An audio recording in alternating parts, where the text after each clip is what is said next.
হরে কৃষ্ণ বন্ধুরা, তোমরা সবাই কেমন রয়েছো? আজকে সবাই ভীষণ ভালো রয়েছে। তো বন্ধুরা, সকাল থেকে ব্লগটা স্টার্ট করলাম। আর ব্লগটা যদি ভালো লাগে থাকে অবশ্যই like, comment, share and follow করতে ভুলবেন না। তো এই যে সকালে রান্না বান্না, একটু ভাত বসিয়ে দিলাম সকালবেলা। ডাল একটু সেদ্ধ করে নিয়েছি, ভেন্ডি 3-4টা মতো ভেন্ডি দিয়েছি। তেমন কিছু সবজিও ছিল না যে বানাবো আমি সকালবেলা, তো বানাইলাম হালকা ফুলকা করে বানাইলাম। ডাল ছিল, 2-3টা ভেন্ডি সিদ্ধ দিয়েছিলাম। তারপরে এই যে ডালটি সোমবার দিয়ে দিই। তো এই যে একটু টমেটো কেটে দিয়েছি, টমেটো কেটে দিলে মানে ডালের টেস্টটা অন্য ধরনের হয়।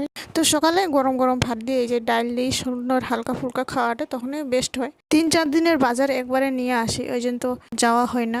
তো সকালবেলার খাওয়াটা এই যে কোনো রকম করে বানিয়ে দিলাম। তবে আবার দুপুরে রান্না বান্না করার জন্য তো তেমন সবজি তো লাগবেই।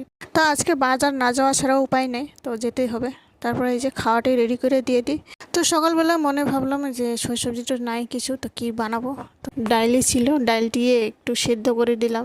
2-3টা ভেন্ডি ছিল, ভেন্ডিটি সেদ্ধ দিয়ে তারপর এই যে সকালের খাওয়াটি খেয়ে ও চলে যায়। ঘরের কাম কাজ বাকি ছিল, বিছনাপাতিগুলো গুছোয়া ছিল না, তো তাড়াহুড়া করে আগে বাইরের কামটা করে নিয়েছিলাম।